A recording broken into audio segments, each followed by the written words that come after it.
Pemirsa, kami akan langsung membahasnya bersama analis intelijen Ridwan Habib dan nantinya juga akan bergabung bersama kami Steering Committee Global Sumut Flotilla Maimun Herawati. Kita akan sapa Mas Ridwan terlebih dahulu. Selamat malam Mas Ridwan. Selamat malam Mbak Fitri. Mas Ridwan, saat ini informasinya para relawan WNI sudah ada di penjara Ketziot Gurun Negev Selatan Israel. Di tempat ini biasanya tindakan seperti apa yang dilakukan oleh Zionis? Ya, mereka sebenarnya punya protap terhadap aktivis Flotilla ya. Dan saya kira memang ini menjadi alarm tanda bahaya yang sungguh sangat merisaukan karena tentu saja berkejaran dengan waktu. Kita tidak tahu bagaimana secara pasti kesehatan dari para relawan itu. Apakah mereka mengalami kekerasan fisik misalnya, ataukah mengalami eh, tekanan mental begitu. Tapi saya sungguh berharap ada operasi tertutup ya dari intelijen Indonesia yang bisa segera melakukan penyelamatan kepada mereka. Kalau bisa kami berharap 24 jam dari sekarang ini sudah bisa dibebaskan. Karena memang intelijen Indonesia kan punya komunikasi dengan intelijen Israel. Saya kira kita tidak punya hubungan diplomatik, tetapi tentu saja komunikasi intelijen itu ada dan ini bisa dilakukan. Channel apa yang disebut dengan back channel atau jalur belakang ini bisa dilakukan. Karena memang tujuan mereka ke Gaza kan tidak dalam misi-misi yang aneh-aneh, bukan dalam misi perang misalnya, tapi misi mereka adalah misi kemanusiaan. Saya kira ini harus bisa dipahami oleh Israel dan mereka harus segera dibebaskan, Mbak Fitri. Oke, Mas Ridwan, kita lihat juga dari pihak Zionis dengan sengaja memperlihatkan video penculikan dan juga penyiksaan. Apakah ini upaya dari Zionis untuk menebar ketakutan ataupun pola intimidasi bagi para relawan lain? Iya, mereka memang menggunakan strategi good cop, bad cop ya. Jadi yang tampak di video yang diputar ini adalah bad cop-nya. Ini adalah Menteri Keamanan Nasional Ben Gvir-nya, yang dia menjadi bad cop-nya gitu. Lalu kemudian Menteri Luar Negerinya itu menjadi good cop-nya. Dan Menteri Luar Negeri kemudian akun resmi Kementerian Luar Negeri Israel kan mengeluarkan pernyataan bahwa tindakan dari Ben Gvir ini tidak bisa diterima.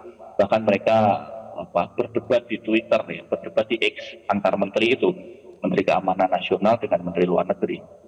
Ya, kami melihat ini sebagai strategi good cop, bad cop.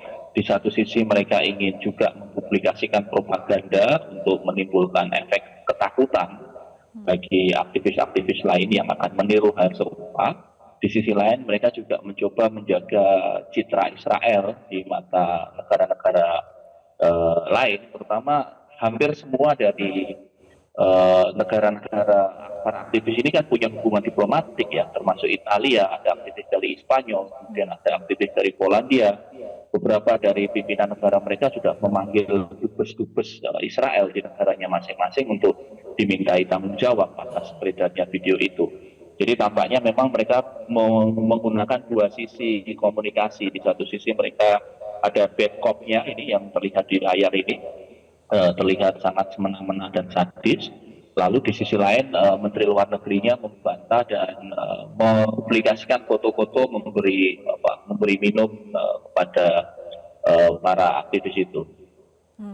Apa ini juga kemudian sebagai bentuk bagaimana impunitas Israel kemudian tidak takut pada hukum internasional dengan sengaja merilis video-video penangkapan dan juga penyiksaan terhadap para relawan internasional yang datang dengan misi kemanusiaan?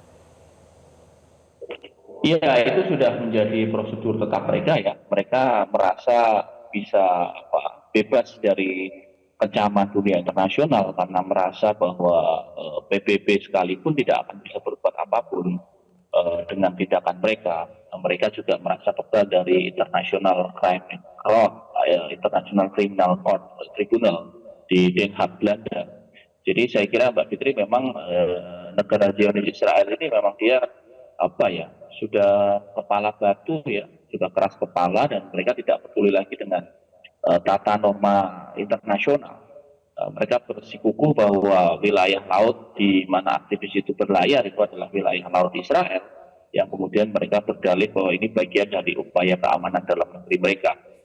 Oke, Jadi ini Mas memang Ridwan. dilematis bagi kita karena di sisi lain kita ini mau nggak mau tetap harus berkomunikasi dengan Israel ya, baik itu menggunakan jalur intelijen maupun dengan jalur yang lain, karena kita butuh para warga kita 9 orang ini, aktivis ini bisa pulang ke Indonesia dengan selamat, keluarga menunggu mereka agar bisa pulang dengan selamat.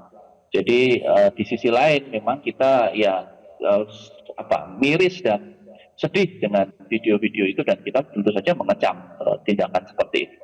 Oke, selain kecaman Mas Ridwan, ini kan WNI yang menjadi relawan dan relawan internasional lainnya datang dalam kapasitas kemanusiaan dan tidak bersenjata. Nah, apakah pelanggaran berat Israel terhadap yang dilakukan terhadap para relawan ini bisa dilaporkan misalnya ke Mahkamah Pidana Internasional ataupun lembaga hukum internasional lainnya? Artinya upaya konkret apa selain hanya pada batasan kecaman saja? Ya, semuanya sudah dilakukan oleh aktivis yang sebelumnya berupaya masuk ya. Kan ini bukan kapal pertama, ada beberapa misi-misi sebelumnya yang juga sama ditangkap oleh Israel, dan mereka melaporkannya ke PBB, melaporkannya ke Dewan HAM PBB, kemudian melaporkannya ke International Crime Court ICC di Den Haag Belanda. Tetapi ya sama saja, tidak ada upaya apapun ya, upaya paksa apapun misalnya dari PBB maupun dari ICC terhadap pemerintahan Israel.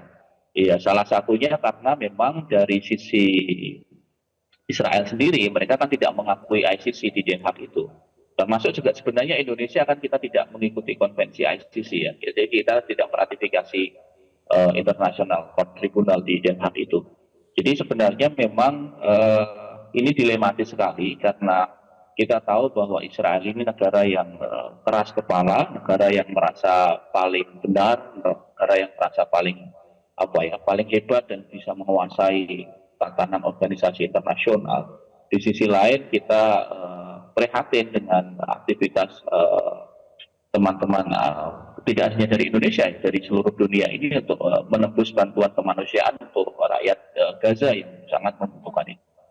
Oke, baik Mas Ridwan, kita akan lanjutkan kembali perbincangan, tapi kita ikuti jeda berikut terlebih dahulu.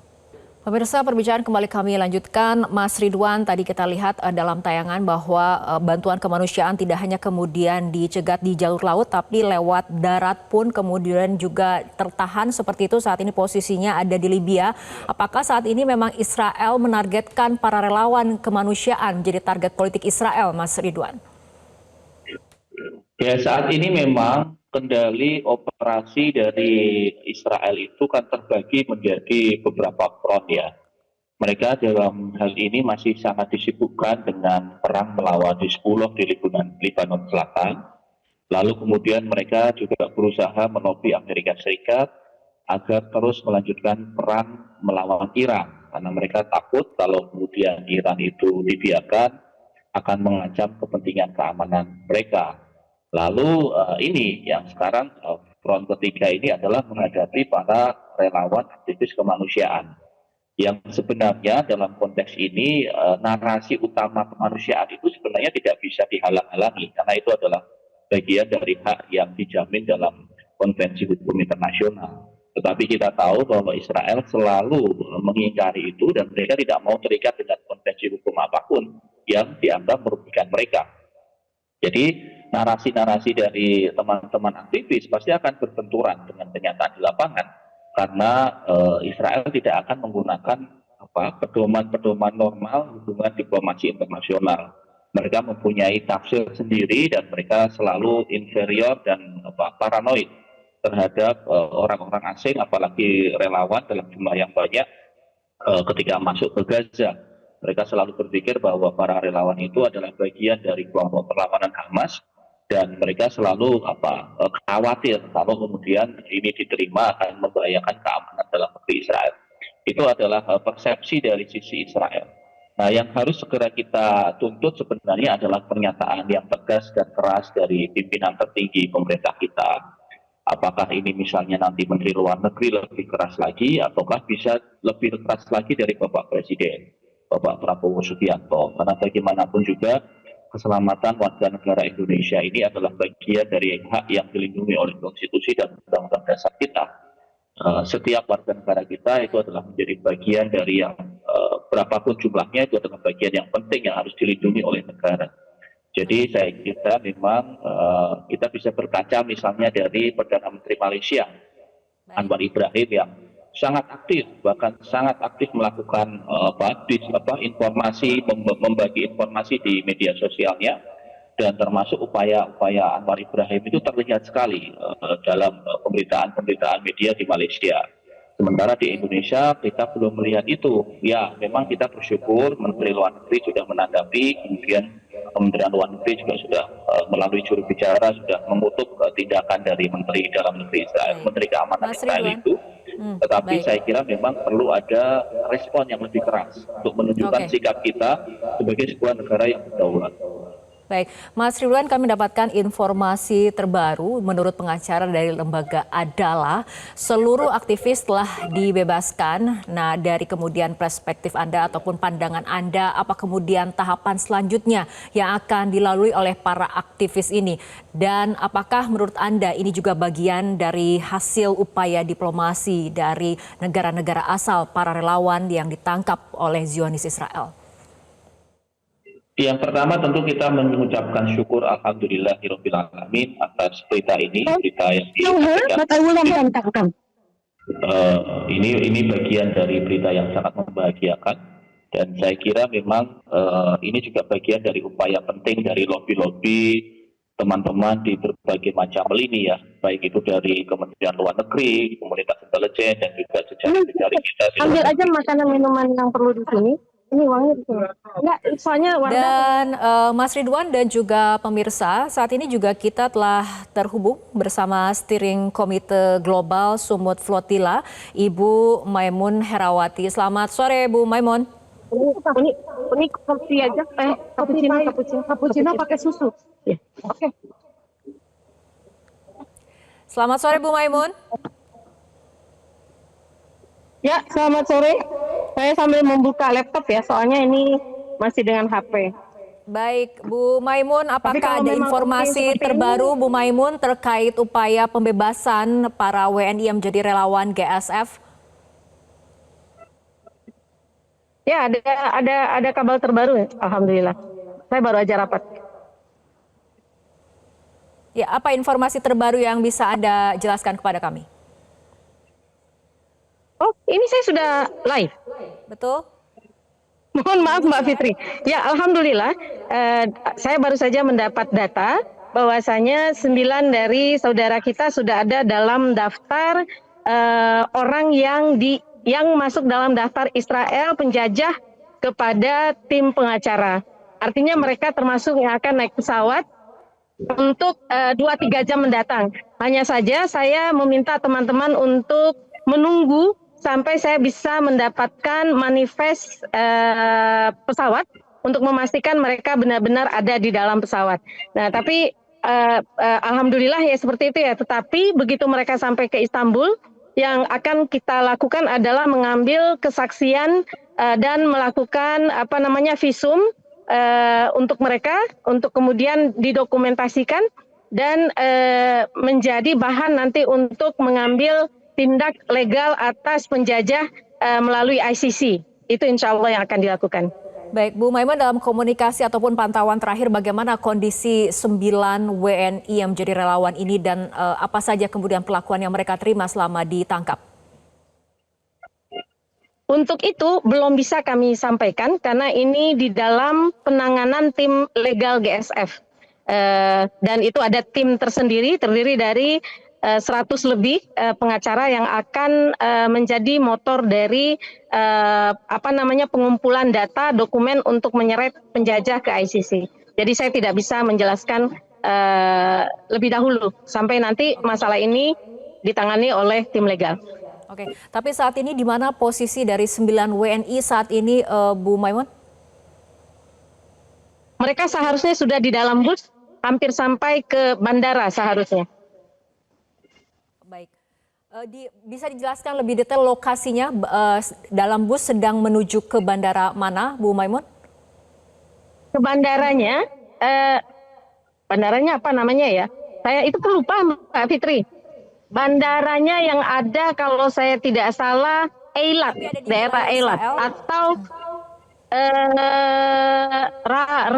namanya mohon maaf ya Mbak Fitri ya, saya baru Baik. banget keluar dari rapat tentang proses Oke. ini, jadi saya lupa nama bandaranya, tapi insya Baik. Allah proses, insya Allah. Oke.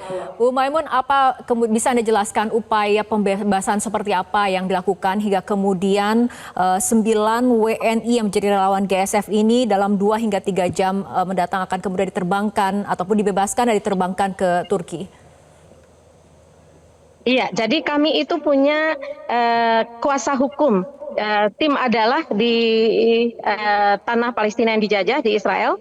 Dan begitu diketahui bahwasannya teman-teman akan dibawa ke Asdod, tim pengacara sudah berada di lokasi menunggu kedatangan mereka.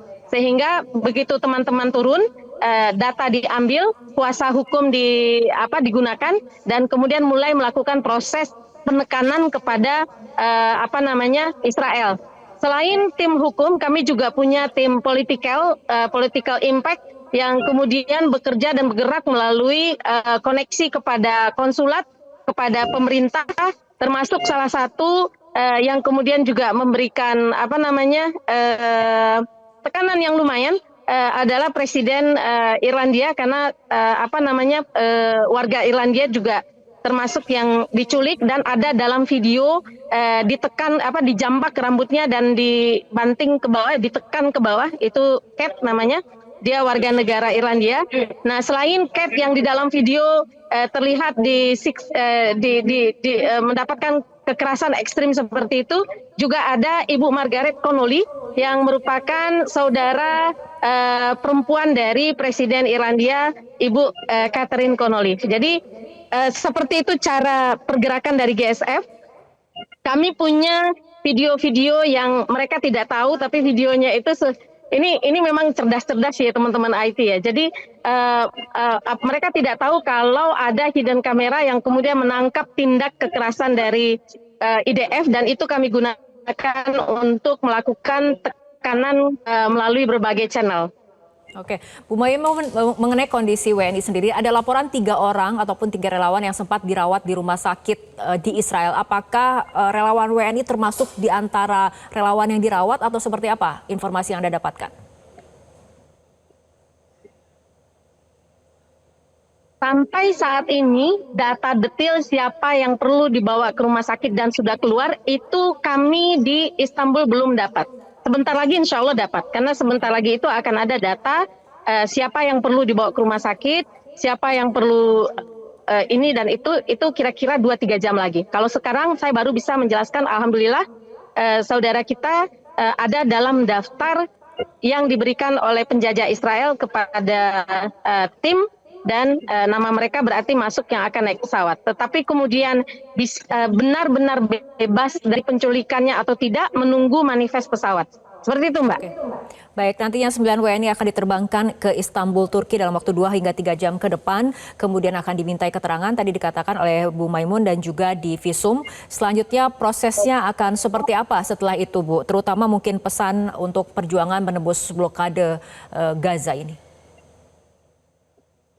Iya, saya tahu bahwasanya teman-teman merasa sedih ya, karena karena saya juga sedih. Kita masih belum berhasil menembus blokade ilegal yang ditetapkan, yang dibuat oleh Israel atas Gaza. Sekarang wilayah blokade tidak hanya 3 mile dari pantai Gaza, karena itu jarak yang diizinkan oleh penjajah bagi nelayan Gaza untuk melaut. Tapi sekarang batas blokadenya bahkan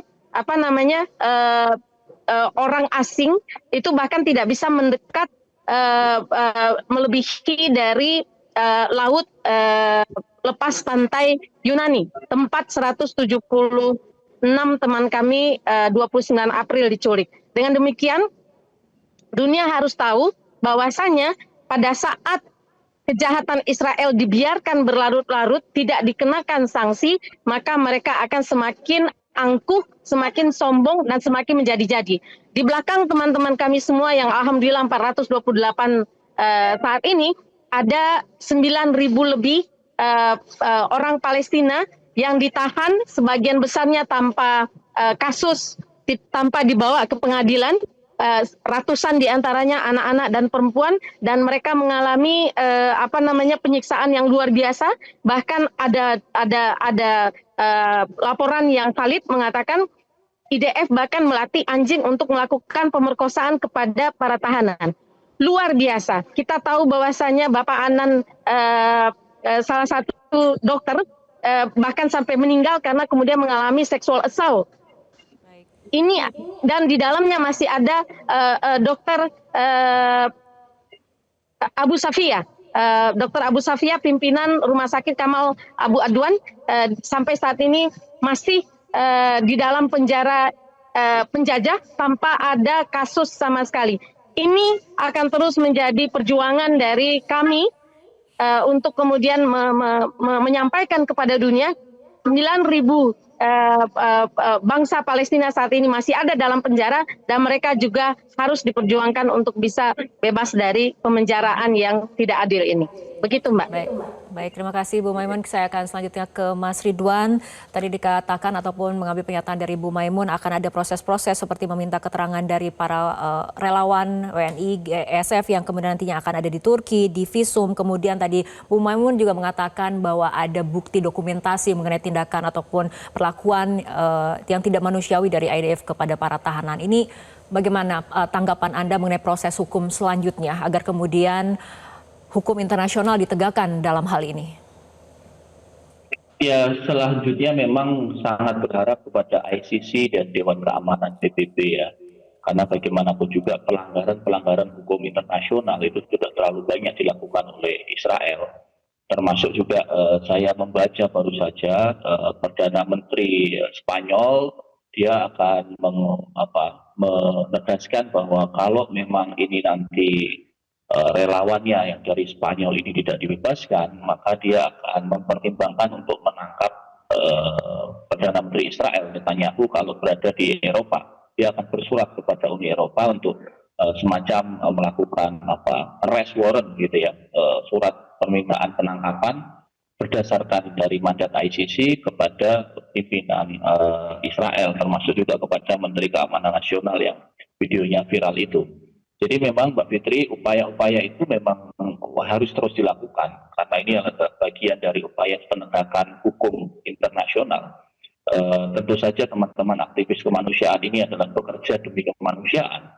Mereka sama sekali tidak ada motif-motif lain, dan ini harus dipahami juga bagi seluruh masyarakat Indonesia karena kami masih melihat pro kontra di media sosial, misalnya masih membahas tentang mengapa berani untuk menembus laut di kawasan Gaza untuk menemui para warga di Gaza. Ini kan bagian dari, memang saya kira harus kita puji keberanian dari 9 aktivis ini, karena ini adalah bagian dari misi kemanusiaan. Tentu saja karena ini misi kemanusiaan, mereka seharusnya dilindungi dalam konteks hukum humanitar internasional.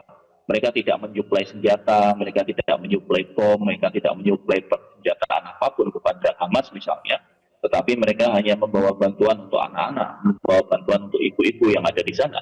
Jadi ini seharusnya kemudian dihormati, tetapi kita tahu kita menghadapi sebuah negara yang memang mereka tidak peduli dengan semua tatanan hukum internasional karena mereka merasa berada di atas semua itu.